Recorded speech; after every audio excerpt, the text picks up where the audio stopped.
Hello, my name is Jupiter Hadley, and today we're doing another version of Jupi Plays All the Games, this time with the WAG Challenge. The WAG Challenge is a game jam about writing. Doesn't necessarily mean twine games, but just games with a good story. This year's theme is Down the Rabbit Hole. I've actually been selected as one of the judges that pre-judge the competition so that these judges have a more limited field to look through.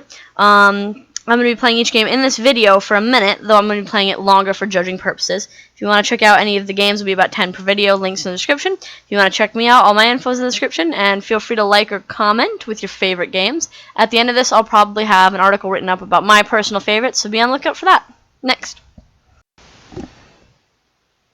we're playing the game A Telegraph from Warren.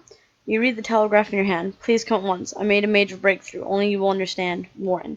You put the telegraph back inside your coat pocket. You stand before a large oak door that has an iron door knocker on it. The door is part of a run-down country house that is overgrown with ivy. It is late afternoon, but rain clouds are gathering overhead. I meant to say ivy, not ivory. Use the door knocker. Knocker makes a loud rapping sound, and you use it twice in quick succession. Feeling a third time would be impolite. You wait some time and nothing happens. Knock again. You hit the knocker again, and this time you sense it has been heard. A window slides open above, and out of it pops the head of your old university friend, Warren Fairfax. You notice he has aged somewhat since the last time you saw him, over half a decade ago. "You're here, old chap. Wonderful," he says from behind wild green eyes that stare down at you. His face looks covered in oil, and he is unshaven. "Door's open. Come on in." You open the door. Before you is the hallway of Warren's house, into which descends a great staircase. You notice that the place is very dusty and has not been cleaned in a long while. Warren appears at the top of the stairs. He is thinner than you remember, but he still has that old energy as he were off to another party. He is wiping his hands on a rag. "How are you?" he says. "I'm fine, Warren." Next, we're playing the game Revision.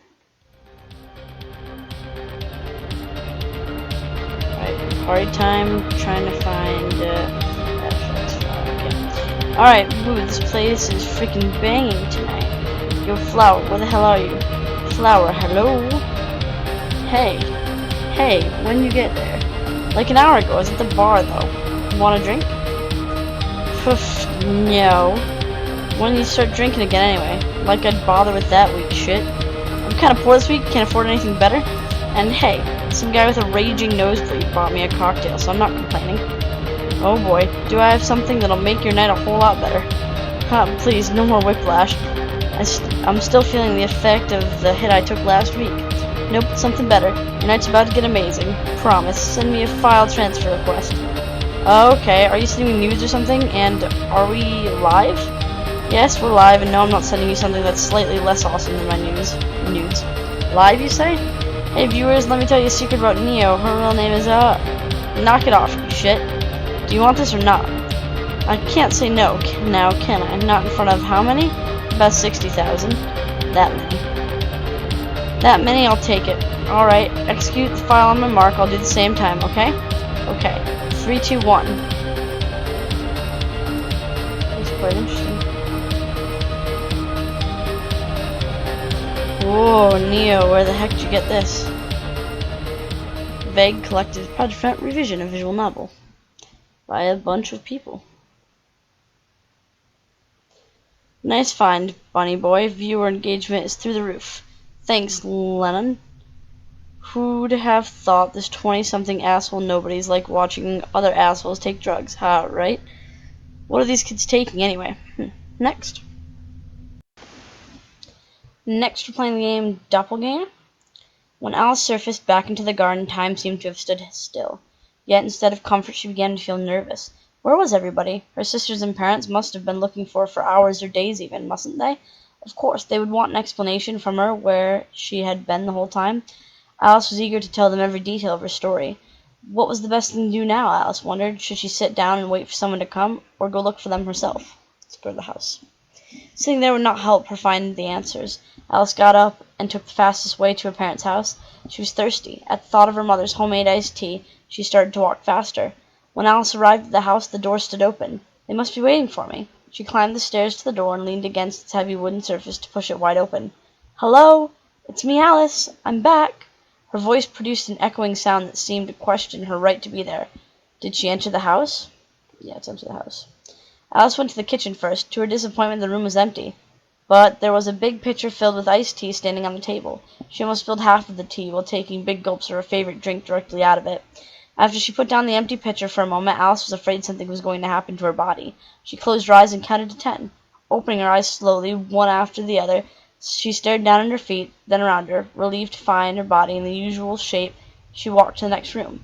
The living room was empty too. Suddenly the door to the garden flung open, but it was only the wind blowing through the house. She started to feel uneasy at the thought of finding the whole house deserted. Where is her family? Let's go back outside. Alice went back outside through the front door. There she saw her family name written on the mailbox. It really was her house. Puzzled and helpless, she thought of the next step. Maybe we'd only missed each other on the way to the house. Next. Next for playing Remains of the Day. Life is eternal, he will not survive. Tanova speaks, holding the orange before her. In her pallid hand, under the rotten glow of the harvest moon, it resembles a lantern, casting shadows across the tombs. This is a choice. After many long, terrible months, this is at last it. The end, after a fashion.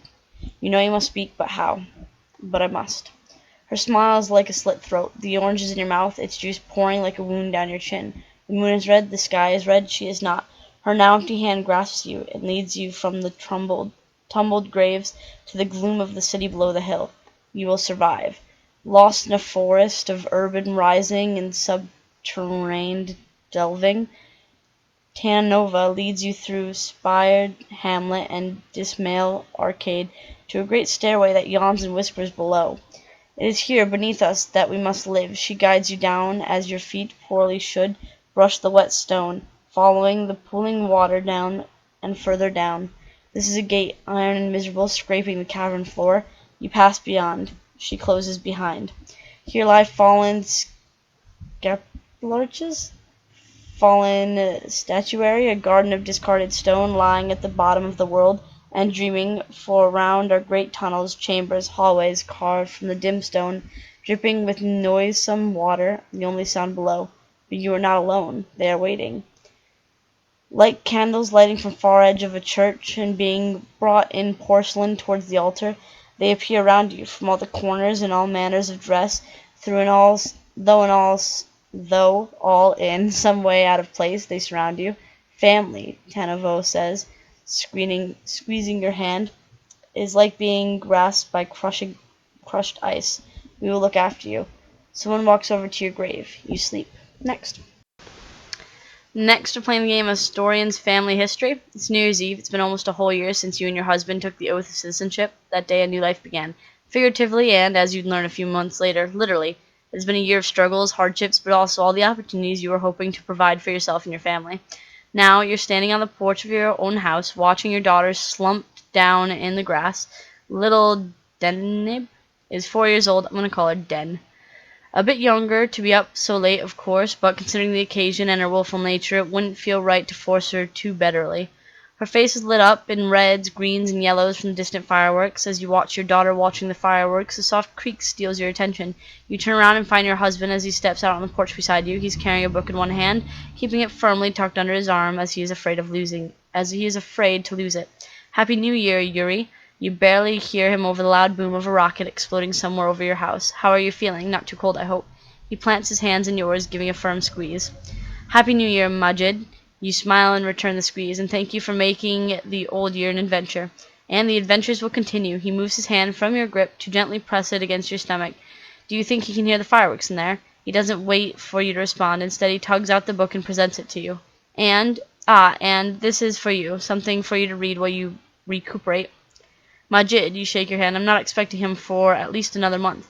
I know, he smiles, neatly trying to hide a faint distress in his voice, but it doesn't hurt to be prepared. Besides, the conversation's cut and halt by Den tugging urgently on your sleeve. Mom, can I have a firework, please? She lifts her eyebrows, lowering her head just a bit, and looks meekly up at you, the same sweet smile she always used to make. I'll let her play the sparkler. Yeah, sure. Next, we're playing the game Down the Rabbit Hole.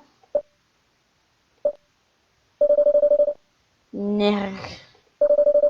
Arg. Ouch. My head. It's throbbing. Feels like it's going to explode. Why do I feel like I just woke up from a horrible nightmare? What time is it? Hey, this isn't my... Wait. Oh, this looks creepy as fuck. Where the hell am I? I can't remember anything. What's happening to me? You finally woke up. Huh? Ah. Who are you? Where am I? Shut up, devil. Devil.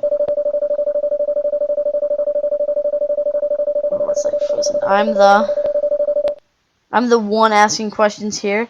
That's why I brought you in this interrogation room. Now just listen to me and answer my questions. And also, if I don't like your answers, you're dead. Ugh. If you talk without my permission, you're dead. And if you don't answer fast enough, you're dead. Agreed? Yes. Good. I don't even know what it said. Trying to show off, Rudolph. Heck, I can barely see your face soaked in her blood any longer. Here's my Christmas gift for you. What? No, wait.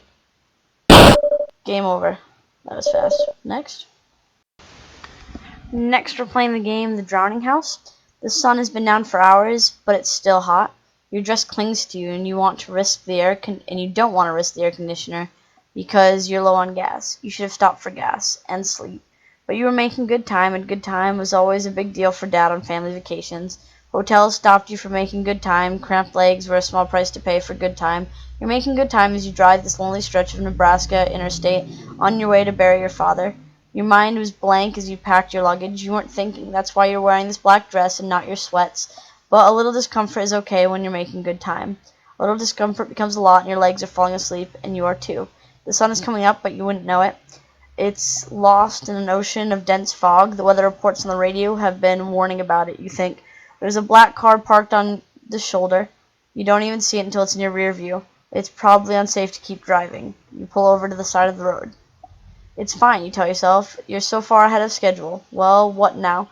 You could step out of the car and stretch your legs or maybe take a nap. You step out of the car into the fog, down the embankment, into the wet, soft dirt of the derelict field.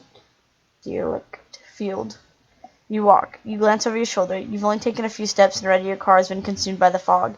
It would have been foolish to continue driving. You reach into your pocket for your cell phone, fancying yourself the enterprising type that's finally going to put that compass feature to good use. Your pockets are empty except for a few cough drops and your keys, and a little packet of tissues from the funeral you attended. Oh well, live a little. You walk across the field into the looming masses in the distance, trees. Through the trees you find yourself at a lake. Around the lake are 3-story summer homes, each with their own wooden docks. Next. Next, we're playing the game The Bottom of the Well. Alright. I would like to be Alice. I would like random generated Alice, dark Alice. Oh, this is kind of interesting. I'm going to be the normal Alice. The default Alice is capable of finishing this game to its true ending, but not necessarily through all the branches. This Alice is career-motivated, friendly, somewhat lazy, and a hopeless romantic with no survival skills at all. She makes up for it by being a good organizer. Let's accept and start. I didn't view the stats. Shit. M. Hatter's just logged on. Morning, eh? Morning.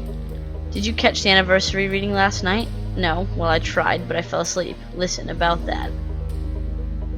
You fell asleep? Oh, come on. Alice in Wonderland is like our favorite. Let me finish. Something happened. I was tuning in on my radio. You're such a Luette. Amazed I can even catch you online. Shut up, I'm not a Luette. I just like analog things. Anyways, I was tuning into the broadcasting, and I must have hit the aim switch or something because suddenly the channel changed to something else. What? Aliens? Oh, government-run number station? No, it was weird, like white noise at first. It's hard to explain why I was so drawn to it. I could hear snippets of some melody, maybe lyrics, but the signal was weak. So you turned it off and continued looking for the Alice broadcast? So I went outside on the porch and turned the antenna around till the signal came through clear, and it now sounded more like music with the odd signal in the background. When logic and proportion have fallen sloppily dead, and the white knight is taken backwards and the red queen's off with her head, remember what the dormouse said. Oh, so somebody's pirate radio broadcast of the golden oldies? I felt like there was something else there, some message about music, some message that the music was hiding. I knew it sounded weird, and then I fell asleep. What a story. No, hear me out. I dreamed. and I didn't know what I was dreaming. Do you understand? I was entirely lucid, but like waking up in another world, except I didn't think of it as another world. Ugh, does this make any sense? Next. Next, we're playing the game Damage Assessment. Damage Assessment. There's no sound in this game. Some levels may take 10 seconds to load. Use arrow keys to move, and to move through full screens like this one. Q to interact. E to progress through dialog box. Dialog boxes need to be gone before the Q keys. Okay. Approaching. Goal. Damage Assessment. You are here. Looks perfectly fine from the outside. I'm like a little robot. So what do you think? There is a missing level on Unit 4. Aside from that, the outer structure is undamaged. Press the Q key, the panel to access information. Okay, I think I did. Press it. Now there's like a timer going and stuff. Wait, this panel. Engines are not properly disabled. There are moderate amounts of radiation in the storage units. Alright, we get a copy of the navigator then. Navigator is unresponsive. We will have to scan the vehicle levels in person. This is strange. This is a small vehicle, though. It shouldn't take long. Unlock doors for you. Go ahead and use Q at the door. Oh, that's going to show me where I am again. Oh, maybe this is taking time to load.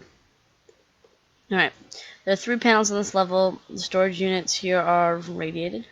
For your safety, I will take control of the vehicle when the upper left lens. Confirm. Yes, in the meantime, try to reboot the navigator. Oh.